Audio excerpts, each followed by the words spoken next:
Greetings and welcome to another episode of Let's Play Neverwinter Nights. Alright, we are back at Bioware as well for a moment to get up to speed with the Henchman quests.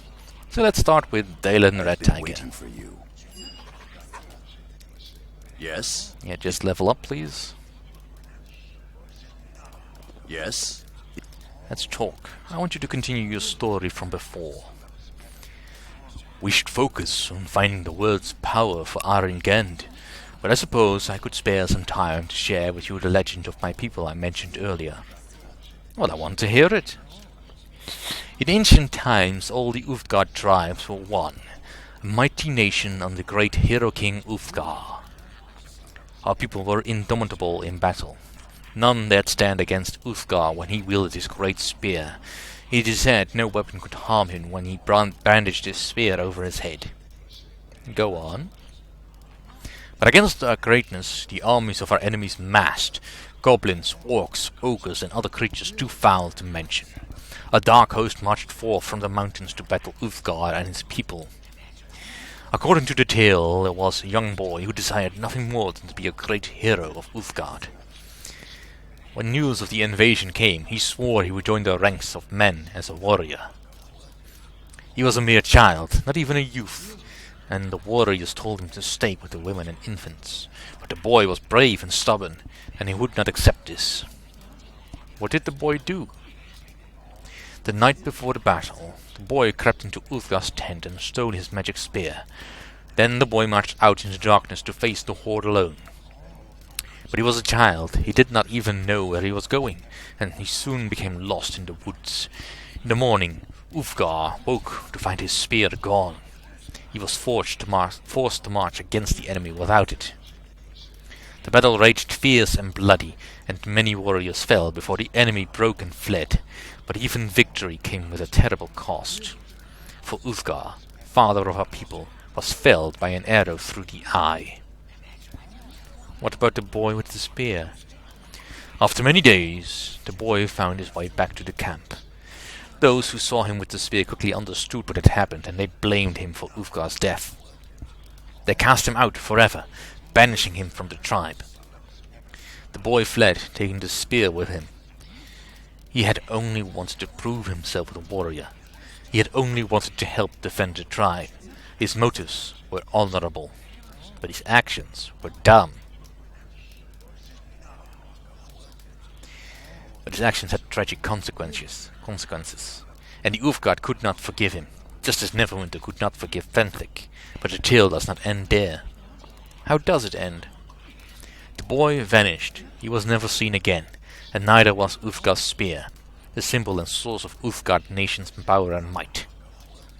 Without the spear, my people were vulnerable, and our enemies fell upon us. The great nation of the Ulfgard was splintered into small tribes. Never again would we know the glory of our past. Had the Ulfgard forgiven the boy, he and the spear would have remained, and the empire would have stayed strong. Had Neverwinter forgiven Panther, Erebeth might not have betrayed the city she loved. Well, yes, sure, Dylan, but leadership comes from more than just a simple artifact. No matter how powerful the spear is, it's just a symbol. The man carrying the spear is way more important to unity of the people. Or at least he should be. And your nation would have fallen apart with or without the spear anyway, if there was no clear line of succession. But I guess I see your point. There is a lesson in the fall of the Ulfgard, a lesson Neverwinter would do well to heed. There is hope for the city yet. Yes, just as there is hope for the Ulfgard. Hope? There is more to the legend of Ulfgard's spear, Malcolm. Perhaps later I will tell you the tale, but now is the time for me to speak of this. We must focus on finding the world's power for Aringend if we are to save Neverwinter, yada yada. Alright, on to Grimnar. I have been waiting for you. Yeah. Is there something you need? Yeah, put on a new dress. Very nice. Is there something you need? Just talk. I want you to continue the story from before. Very well, Malcolm. The beauty of death is not easily understood, but if you are willing, I will tell you some of the rituals that I endured when I enjoyed the long death. Well, I want to hear the rituals. Before an initiate can be accepted into the order, they must first learn to appreciate the beauty of death. We must walk the cemeteries and graveyards in search of his beauty. We must live and dwell among the dead and dying. We must surround ourselves with that which others consider gruesome or macabre. For many, this is the easiest part of our training.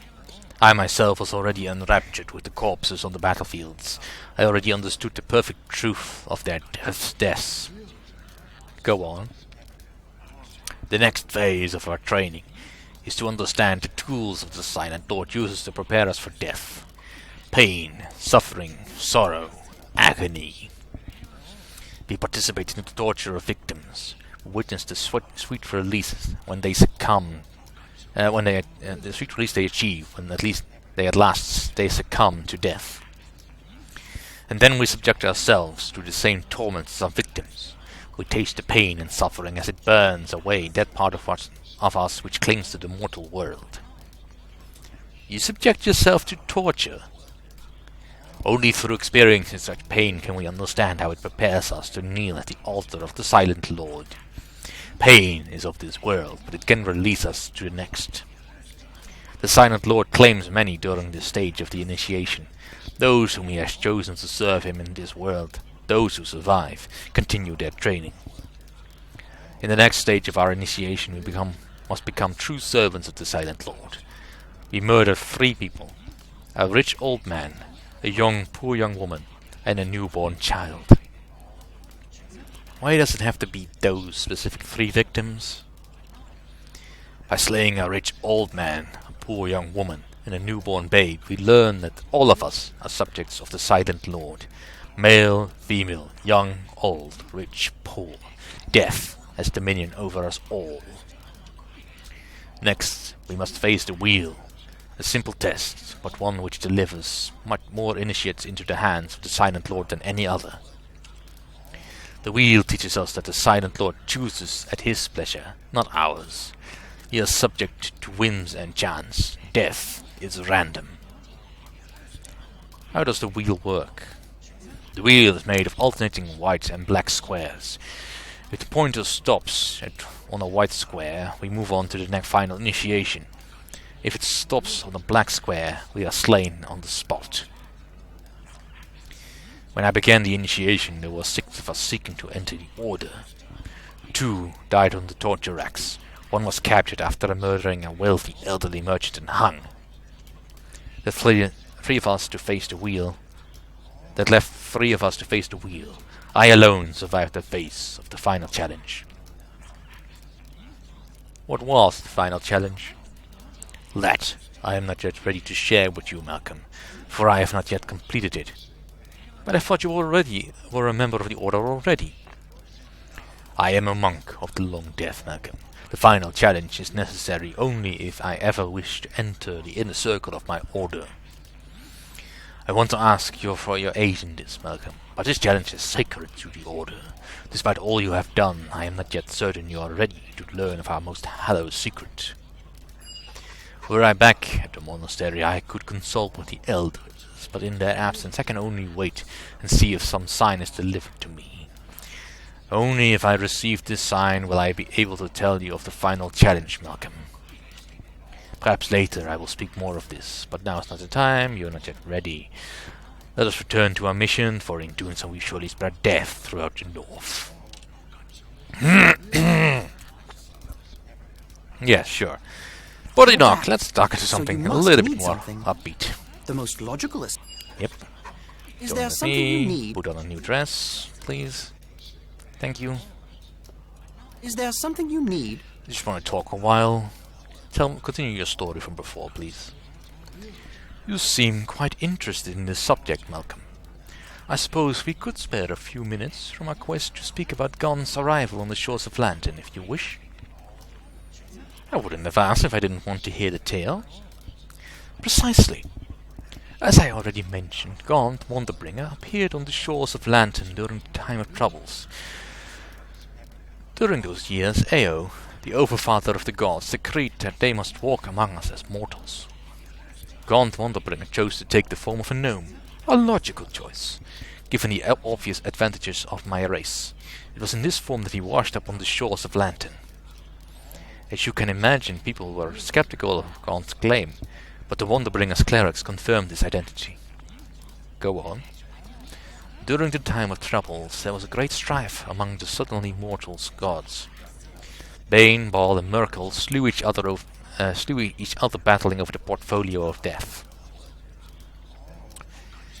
Orkeen, goddess of wealth and commerce, vanished and has never returned, but Gaunt chose not to become involved in the machinations and power struggles of the other deities.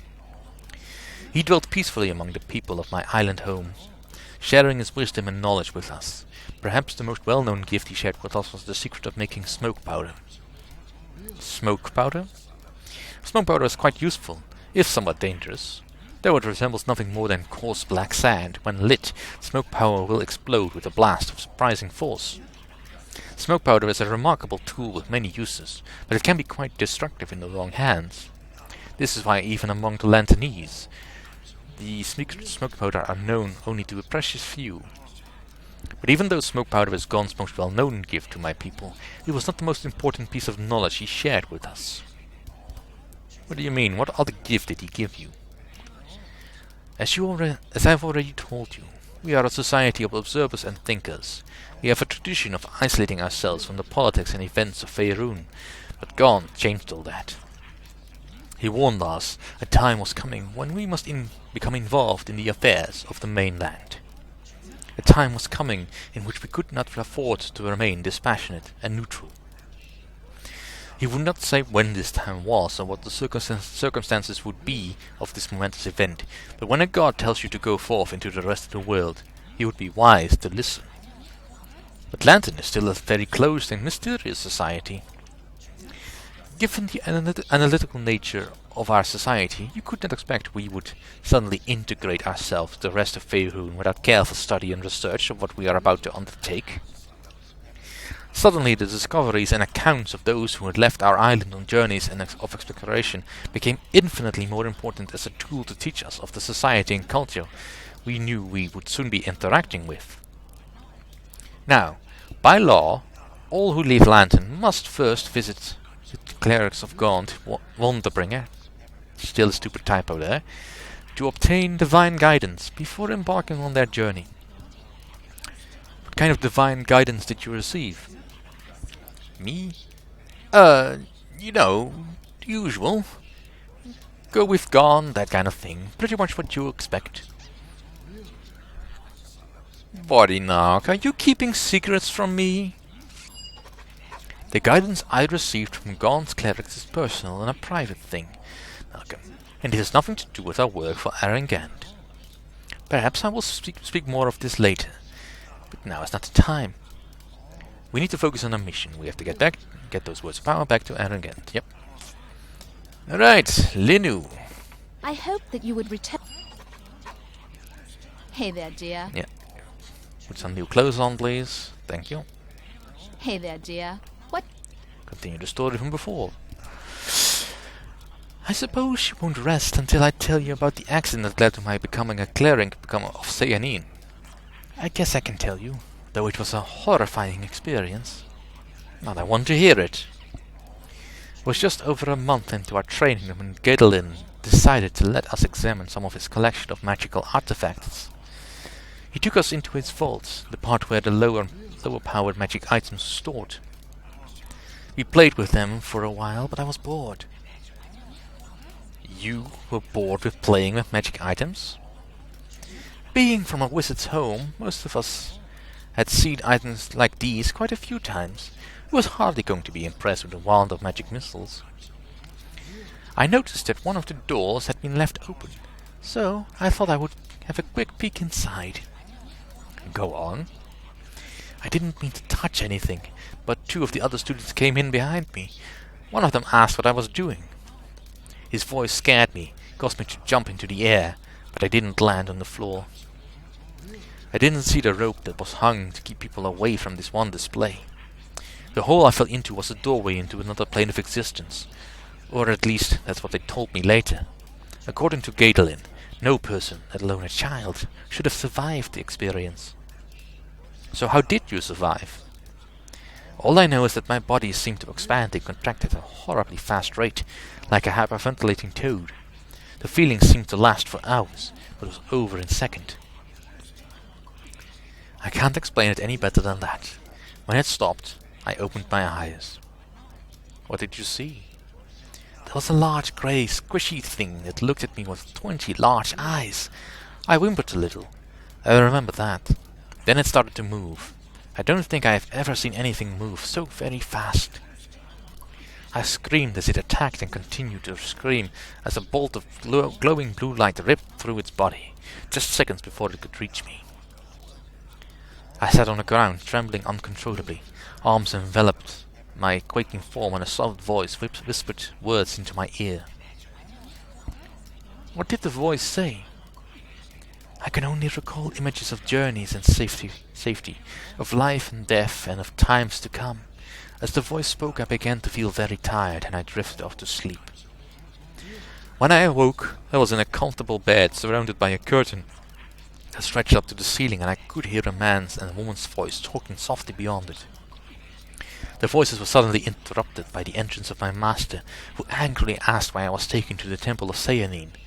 A single word from the woman stopped him cold. What did she say? All she said was his name. He looked at her with a piercing stare, then his eyes opened in surprise and he sank to his knees. I was confused, having no idea who was standing by my bed. The only word my master could speak was her name. Sehanin. Wait, you were rescued by a goddess? The goddess came over and pulled the curtain back. She smiled and kissed me on my forehead. My child, she said, you have exceeded the boundaries of luck. A green light surrounded her body as she stepped back and disappeared. For years after that experience, people treated me with awe and called me Godchild. Sehanin did me a favor, but there were days when I wished she could have done it quieter.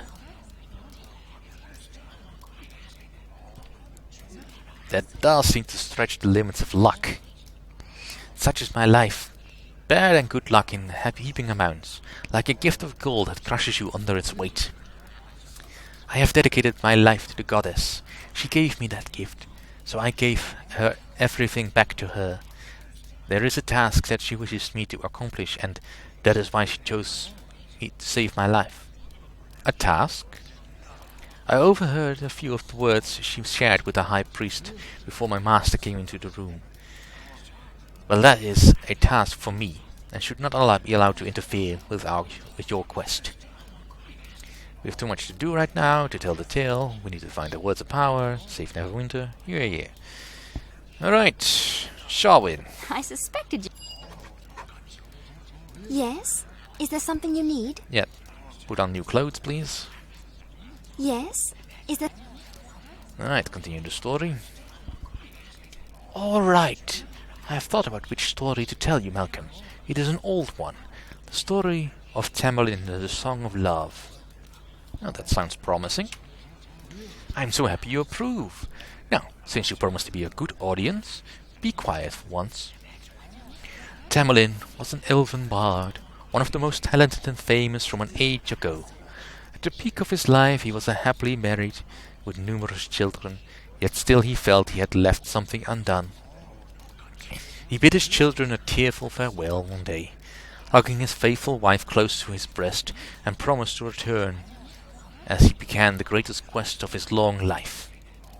For decades he searched for Hanali Selanil, the elfin goddess of love. He called to her from her temples, walked the fields of Arvandor, serenaded her from the highest mountain tops.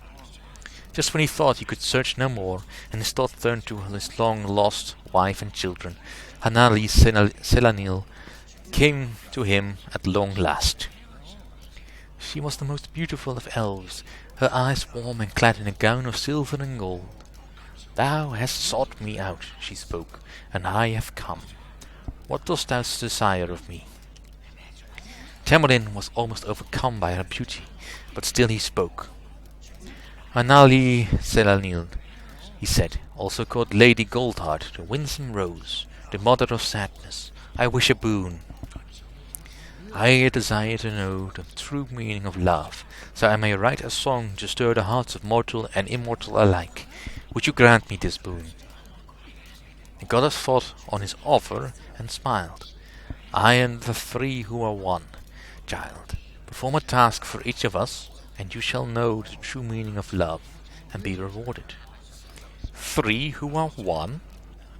Yes, the Queen of Arvendor is the elven goddess Angharad, but she is commonly thought of as 3 goddesses, 3 aspects which together are one, the triune. One, of course, is Anali Selanil, goddess of love and the gold elves. One is Erdri Fena, goddess of the sky and the winged Avariel. The third is Seanin Moonbow, goddess of dreams and the moon elves. Tamerlane readily agreed to perform the task, of course. That, however, I'll tell you another time, seeing as you interrupted me and all. Alright, let's go. Good enough. I can tell you the rest of the tale when we get a chance later. Yeah, I figured much they'd drag later. But that'll do for this episode. Thank you all for watching. See you all next time.